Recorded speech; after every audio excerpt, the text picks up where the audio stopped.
Soybean soybean soybean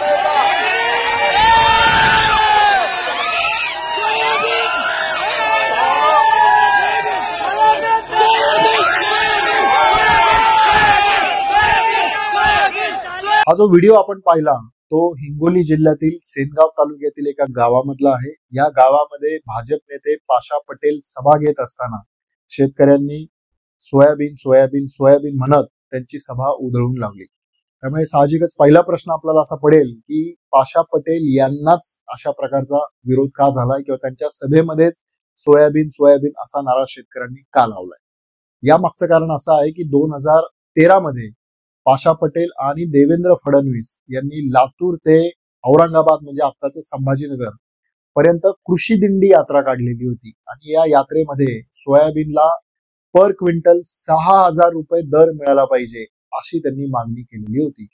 आता 11 वर्षानंतर 2024 मध्ये त्याच पाशा पटेलांच्या भाजपचंच सरकार डबल इंजिन सरकार आहे, मात्र शेतकऱ्यांना सोयाबीनसाठी जो दर मिळतोय तो केवळ 3700 ते 4100 रुपये आहे। त्यामुळे या प्रकारचा जो रोष आहे जो या सभेमध्ये दिसला त्याच प्रकारचा रोष सर्व सोयाबीन शेतकऱ्यांमध्ये आपल्याला दिसून येईल। हा रोष नेमका कशामुळे तयार झालाय, सोयाबीनचे भाव नेमके कशामुळे कोसळलेत, याला सरकारी धोरणं कशी कारणीभूत आहेत आणि या सगळ्यामुळे शेतकऱ्यांची कशी बिकट अवस्था झाली आहे, या सगळ्या गोष्टींचा वेध या व्हिडिओमध्ये आपण घेणार आहोत। त्याच्यामुळे कृपया शेवटपर्यंत हा व्हिडिओ नक्की पहा। नमस्कार, मी भाऊसाहेब आजबे। मित्रमैत्रिणींनो, एक साधं अर्थशास्त्र आहे की कोणतीही वस्तू किंवा गोष्ट असेल तर जसा काळ जाईल जसे वर्ष जातील तिचा भाव वाढत राहतो। सोयाबीन बाबत मात्र हे नेमकं उलट झालंय। 2021 मध्ये जेव्हा महाविकास आघाडीचं सरकार होतं तेव्हा सोयाबीनला प्रति क्विंटल तब्बल 10,000 रुपयांचा दर मिळाला। 2022 मध्ये हा जो दर आहे तो 6,000 पर्यंत खाली आला। मागच्या वर्षी 2023 मध्ये 4800 ते 5,000 रुपये इथपर्यंत हा दर मिळाला आणि आता या वर्षी 3700 ते 4100 इतका खाली हा दर आलेला आहे। त्यामुळे पहिला मोठा प्रश्न असा आहे की मुळात सोयाबीनचे हे दर कशामुळे कोसळले आहेत आणि याचं एकच उत्तर आहे, ते म्हणजे भाजपच्या डबल इंजिन सरकारचं आयात निर्यात धोरण। हे काय धोरण आहे तर जून 2023 मध्ये केंद्र सरकारनं सोयाबीन बाबत एक आयात निर्यात धोरण आणलं आणि त्यानुसार कच्च्या स्वरूपातील सोयाबीन तेल, ज्याला क्रूड सोयाबीन ऑइल म्हटलं जातं, त्याची जी आयात केली जाते त्याच्यावरची जी इम्पोर्ट ड्युटी आहे ती 0% ठेवली।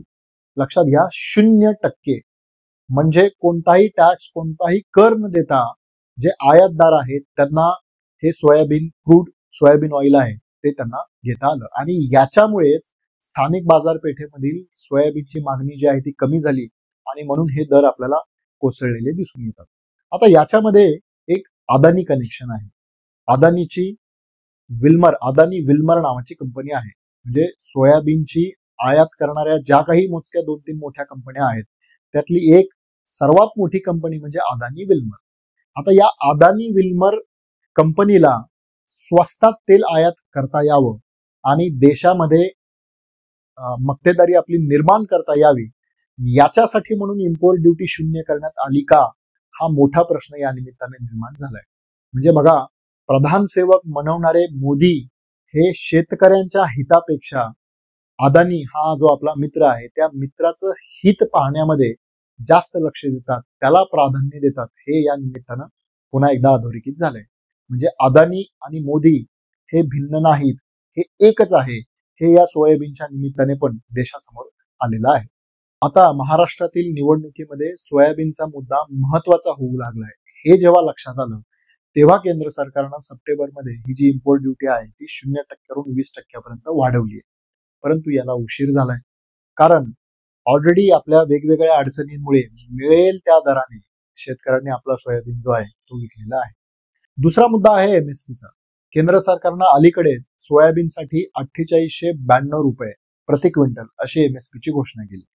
एमएसपी म्हणजे किमान हमी भाव। आता या किमान हमी भावानं सगळ्या सोयाबीनची खरेदी होणार आहे का, तर याचं उत्तर आहे नाही। महाराष्ट्रामध्ये यावर्षी रेकॉर्ड ब्रेक प्रोडक्शन झालंय सोयाबीनचं। तब्बल 52 लाख मेट्रिक टन इतकं उत्पादन सोयाबीनचं झालंय। यापैकी केवळ 13 लाख मेट्रिक टनचीच किमान हमी भावानं खरेदी करावी असे केंद्र सरकारचे निर्देश आहेत. आणि जरी त्यांनी किमान हमी भावानं खरेदी करण्यास सुरुवात केलेली असली तरी मला मिळालेली माहिती अशी आहे की आतापर्यंत केवळ 4,000 टन इतक्याच सोयाबीनची खरेदी त्यांनी किमान हमी भावाने केलेली आहे. म्हणजे याचा अर्थ असा होतो की निवडणुका होईपर्यंत शेतकऱ्यांना गाजर म्हणून ते एमएसपी दाखवत आहेत, त्याच्यानंतर खरोखरच तितक्या प्रमाणामध्ये त्याची खरेदी होणार आहे का हे छाती टोकपणे कोणीही सांगू शकत नाही. सोयाबीनच्या पडलेल्या भावाचा शेतकऱ्यांना किती मोठा फटका बसलाय याच्यासाठी आपण सोयाबीनचं अर्थशास्त्र समजून घेऊ. म्हणजे पहा, लेबरचा दर जो आहे तो वाढलेला आहे, खतांचा दर वाढलेला आहे. डीएपी खतं जी 6 वर्षापूर्वी 600 रुपयांना मिळायची ती आता 1400 रुपयांना झाली आहेत. बियाणांचे भाव जे आहेत ते देखील वाढलेले आहेत आणि या सगळ्या गोष्टींवरती केंद्र सरकारनं 5 ते 18% इतका भरमसाठ जीएसटी देखील लादलेला आहे. आणि त्याच्यामुळे एकूणच सोयाबीनची जी प्रोडक्शन कॉस्ट किंवा ज्याला आपण उत्पादन खर्च म्हणतो तो राज्य सरकार स्वतः मान्य करतंय की तो 6,000 रुपये इतका झालेला आहे. आणि तसं राज्य सरकारनं एमएसपी ठरवणारी केंद्र सरकारची जी यंत्रणा आहे त्यांना कळवलं देखील. आणि त्याच्यामध्ये असं त्यांनी म्हटलंय की 6,900 रुपये इतका किमान हमी भाव किंवा एमएसपी सोयाबीनला प्रति क्विंटल मिळायला हवी. परंतु प्रत्यक्षामध्ये केंद्र सरकारनं घोषित केलेली जी एमएसपी आहे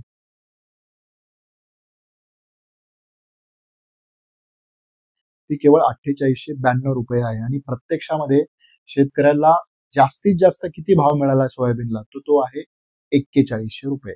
म्हणजे कल्पना करा, प्रत्येक क्विंटल मागे शेतकऱ्याला 2,000 ते 3,000 रुपये इतकं नुकसान किंवा इतका जो फटका आहे तो बसलेला आहे.